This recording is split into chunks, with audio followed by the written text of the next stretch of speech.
আসসালামু আলাইকুম রহমতুল্লাহি ওবরকাতুহু। সম্মানিত দর্শক, বিএনপির চেয়ারপারসন জনাব তারেক রহমান সাহেবকে নিয়ে এই মুহূর্তে বাংলাদেশে যা কিছু হচ্ছে, পুরো প্রক্রিয়াটি বা যা কিছু আমরা দেখছি টেলিভিশনে এবং তার অফিসকে কেন্দ্র করে যা কিছু হচ্ছে, তা বিএনপি রাজনীতির জন্য অশনি সংকেত।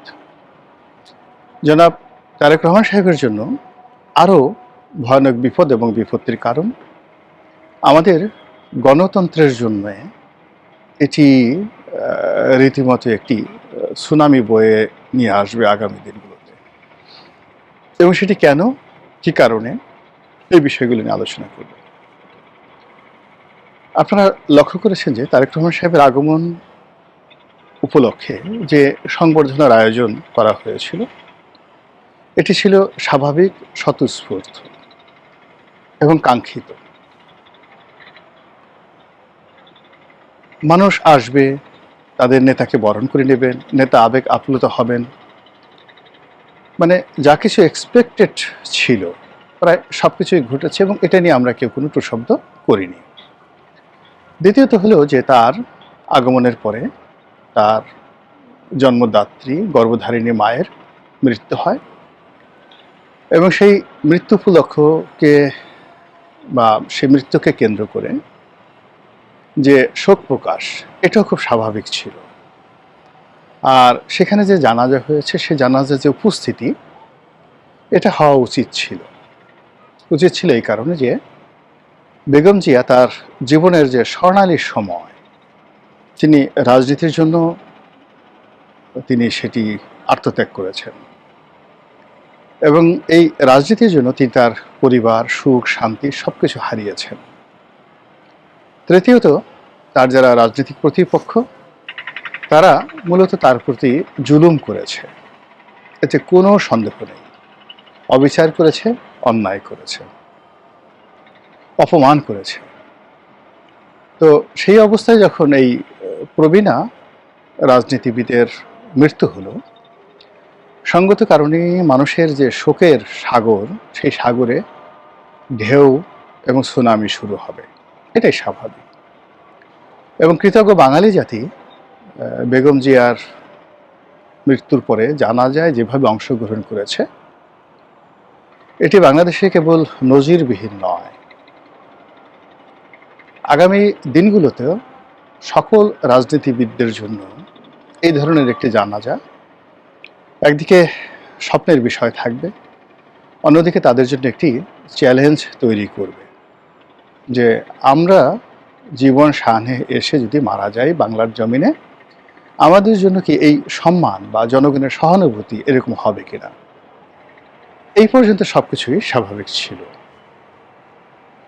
অস্বাভাবিক যে ঘটনাগুলো ঘটছে সেটা হলো তারেক রহমান সাহেব এখন একটি অফিস নিয়েছেন, মানে বিএনপি চেয়ারপারসনের যে অফিস, সেই অফিস তিনি করছেন। তো সেখানে বসে তিনি তার যে নির্বাচনী যুদ্ধ, সেই যুদ্ধ নিয়ে তিনি ব্যস্ত থাকবেন।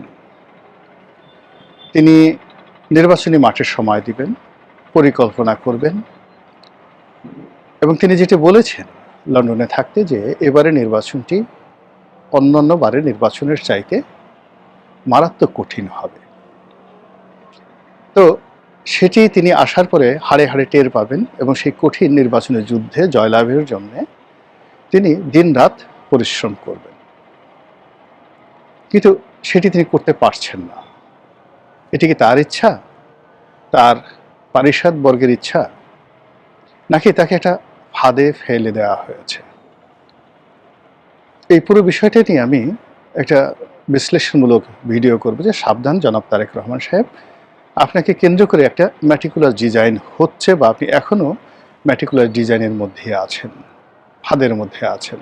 কিন্তু আজকে আমি শুধুমাত্র আপনাদেরকে কতগুলো বাস্তব দৃশ্য, যে বাস্তব দৃশ্য আপনাদেরকে অনুধাবন করানোর জন্য, তো জনাব তারেক রহমান সাহেবকে অনুধাবন করানোর জন্য সেই কথাগুলো বলছি। আপনি দেখুন যে শেখ হাসিনার পতন কেন হয়েছিল। তার পতনের অন্যতম কারণ ছিল তিনি চাটুকার পরিবেষ্টিত হয়ে পড়েছিলেন। এবং এমন সব বিখ্যাত চাটুকার, তাদের চাটুকারিতার সামনে আপনি উত্তর দিতে পারবেন না। যে মানুষগুলো আপনার কাছে আসার কথা নয়, সে মানুষগুলো যখন আসছে কোনো কিছু বলার দরকার নাই। আপনি যাকে আশা করেন না সে মানুষগুলো হঠাৎ করে আসছে, কথা বলছেন, আপনার সামনে বসছেন। এটাই এক ধরনের ইনডাইরেক্ট চাটুকারিতা। তো এভাবে শেখ হাসিনার দরবারে অনেক লোক যেতেন। তার শিক্ষক প্রফেসর আনিসুজ্জামান, ডক্টর মুনতাসির মামুন, জাফর ইকবাল সাহেবের মতো মানুষ, বড় বড় সাহিত্যিক, সাংবাদিকরা যেতেন। তারা অনেকে বসে থাকতেন, অনেকে সুযোগ পেলে খুব মৃদু স্বরে হালকা পাতলার উপরে সামান্য একটু তেল মারতেন। আপাত দৃষ্টিতে এগুলোকে আপনার তেল মনে হবে না, কিন্তু আমজনতা যদি 133 বছর তেল শুধু মালিশ করতে থাকে, আর হুমায়ুন আহমেদের মতো একজন লেখক, হুমায়ুন আজাদের মতো লেখক যদি একটি শব্দ উচ্চারণ করে, ওই 133 বছরের তেল মুহূর্তের মধ্যে বিলীন হয়ে ওটাই হয়ে যাবে। এটিকে বলা হয় ইন্টেলেকচুয়াল ফ্ল্যাটারিং, যেটি শেখ হাসিনার ক্ষেত্রে হয়েছে। এবং শেখ হাসিনা ধীরে ধীরে ধীরে ধীরে এই তেল পার্টির কবলে পড়ে সর্বনাশের পথে এগিয়েছিলেন। দ্বিতীয় হলো আরেকটি পার্টি যারা ডাইরেক্ট তেল দিত। এরা সামরিক আমলা, বেসামরিক আমলা, বিচারপতি, উকিল, মুক্তার, ব্যবসায়ী, সাংবাদিক। এবং এটা এত সিস্টেমেটিক ওয়েতে করা হতো। কখনো পিঠে পায়েসের আয়োজন হতো, কখনো নাচ গানের আয়োজন হতো, কখনো সংবাদ সম্মেলন হতো, কখনো কোনো ত্রাণ প্রদানের, যাকে বলা হয়, আয়োজন করা হতো। ত্রাণ প্রদানের উৎসবের আয়োজন করা হতো। দলে দলে ব্যাংকের মালিকরা যেত। তারপরে কখনো কখনো শেখ হাসিনার মন খারাপ থাকতো, তার যারা দালাল চাটুকার তারা জানতেন তার মন খারাপ, সান্ত্বনা দেওয়ার জন্য তার কাছে যেতেন। কখনো তাকে উৎসাহিত করার জন্য, প্রমোট করার জন্য যেতেন, কখনো তার সফর সঙ্গী হতেন।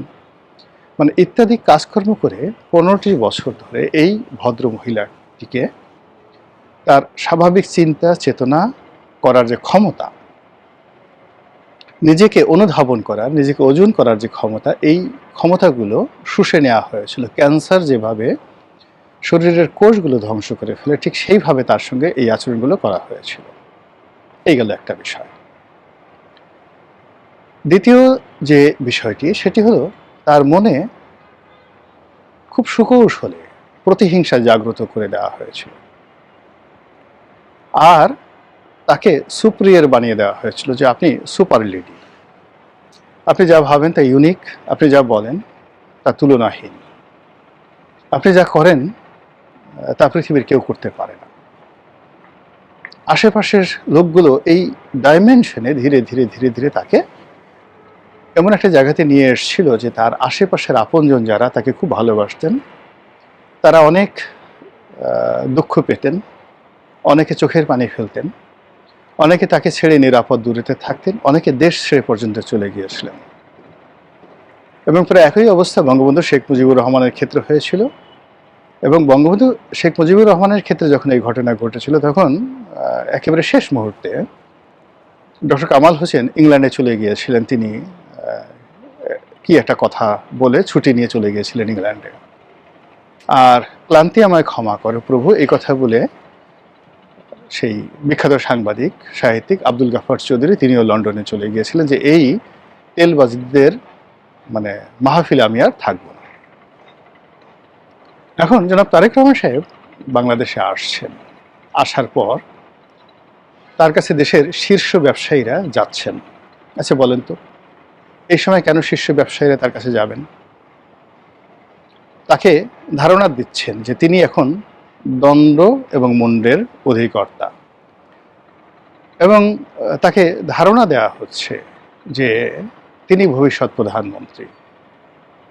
তাকে ধারণা দেওয়া হচ্ছে যে আপনি অত্যন্ত প্রভাবশালী একটা প্যারালাল গভর্নমেন্টের মালিক। এখানে কোনো বিষয়ে সিদ্ধান্ত নেওয়ার ক্ষমতা সরকারের নাই, আর 2 দিন পরে আপনি প্রধানমন্ত্রী হবেন।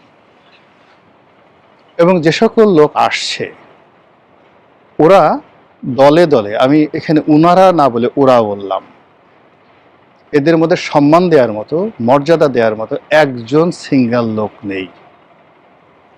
এরা শুধুমাত্র টাকা আর স্বার্থ ছাড়া কিচ্ছু এদের মাথায় নেই। ধড়িবাজি, ধান্দাবাজি করা, এবং এই ধড়িবাজি ধান্দাবাজি করে পুরো শেখ হাসিনার 15টি বছরে এরা শেখ হাসিনাকে রীতিমতো ফোকলা বানিয়ে ফেলেছে। তারপর এরা আবার দল বেঁধে ডক্টর ইউনূসকে ফোকলা বানানোর জন্য চেষ্টা করেছে। ডক্টর ইউনূস অনেকগুলো ভুল করেছেন, কিন্তু এই যে জগৎ শেঠদের কবলে তিনি পড়েননি। ফলে কি হলো, তার দরবারে পাত্তা পায়নি। এই গ্রুপটাই আবার এখন জনাব তারেক রহমান সাহেবের কাছে আসছেন। এগুলো এক। দ্বিতীয় যে গ্রুপটি শেখ হাসিনাকে খারাপ করেছে সেটা হলো সাংবাদিকদের একটা গ্রুপ। শেখ হাসিনার জমানাতে যারা সাংবাদিক ছিলেন তারা টেলিভিশন চ্যানেলগুলোর খুব নামকরা সাংবাদিক ছিলেন, অনেকে পত্রপত্রিকার সম্পাদক ছিলেন, খুব ভালো লিখতেন এবং তাদের অনেকে পছন্দ করতেন না, কিন্তু আপনি পছন্দ না করলেও তাদের কথা শুনতে হতো এবং তাদের লেখা পড়তে হতো, এই কোয়ালিটি ছিল। তো শেখ হাসিনার পতনের পরে এখন সাংবাদিকদের যে গ্রুপটি আছে, আমি বিশ্বাস করেন এদের কারোর লেখা কোনো পদ্য বা গদ্য আমি এখন পর্যন্ত পড়িনি। এরা শুধু নেহায়েত চাপাবাজ। এদের একমাত্র যোগ্যতা এরা বিএনপি করে, এদের দ্বিতীয় যোগ্যতা হলো এরা জামাতের এজেন্ট।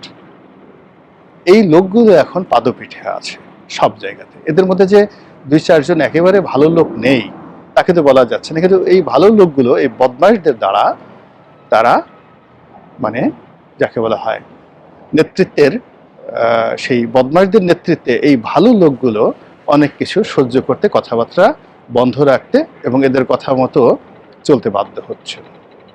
তো এই যে সাংবাদিক সমাজের প্রতিনিধি যারা মিডিয়াগুলো নিয়ন্ত্রণ করছে, কিন্তু এখন পর্যন্ত বিএনপি বা তারেক রহমান সাহেবের লাভ হবে, উপকার হবে এইরকম কোনো নিবন্ধ কোনো পত্রিকা ছাপা হয়েছে এবং মানুষজন পড়েছে এটা দেখা যায়নি।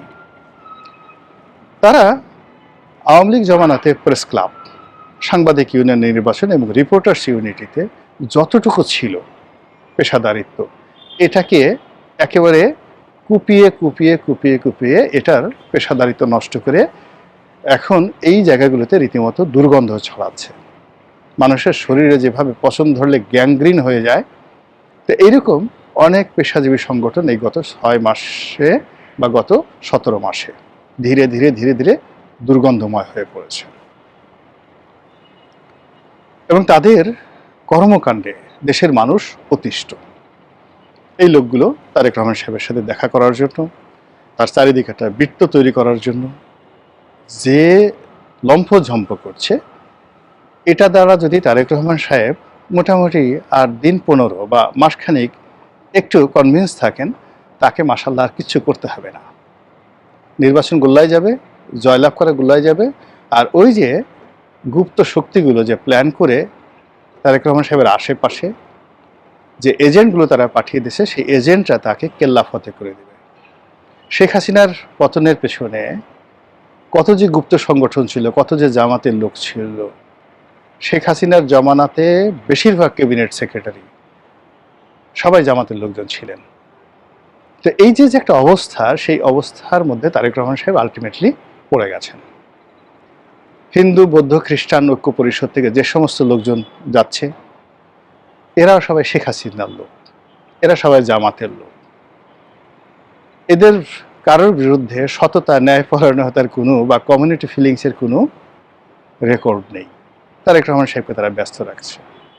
যখন তার উচিত, যেখানে নির্বাচনে সমস্যা হচ্ছে, নমিনেশনের সমস্যা হচ্ছে, ভোটের মাঠের সমস্যা হচ্ছে, আমলাতন্ত্রের সমস্যা হচ্ছে, দলবাজি হচ্ছে, এবং অনেক ক্ষেত্রে দেখা যাচ্ছে যে বিএনপিপন্থী আমলারা বেশি আগ্রহ দেখাতে গিয়ে পুরো নির্বাচনের মাঠে একটা ভীতিকর অবস্থা তৈরি হচ্ছে। এই বিষয়গুলোতে উনি মনোযোগ না দিয়ে 25 তারিখ থেকে আজকের দিন পর্যন্ত প্রায় 12-13 দিন হয়ে গেল তাকে যারা এই ব্যস্ত রেখেছে, সেই ব্যস্ততার ফলে তার কোনো উপকার হবে না। আর ধড়িবাজ এবং ধান্দাবাজ যারা আছে তারা এই তার সঙ্গে দেখা করেছে এরকম একটা ছবি দেখিয়ে যতটা সর্বনাশ এই অল্প কয়েকদিনের মধ্যে করে ফেলবে, এটা যখন তারেক রহমান সাহেব বুঝতে পারবেন তখন আর তার কিছু করার থাকবে না। মহান আল্লাহ আমাদের সবাইকে হেদায়েত দান করুন এবং হেফাজত করুন। আসসালামু আলাইকুম ওয়া রাহমাতুল্লাহি ওয়া বারাকাতুহু।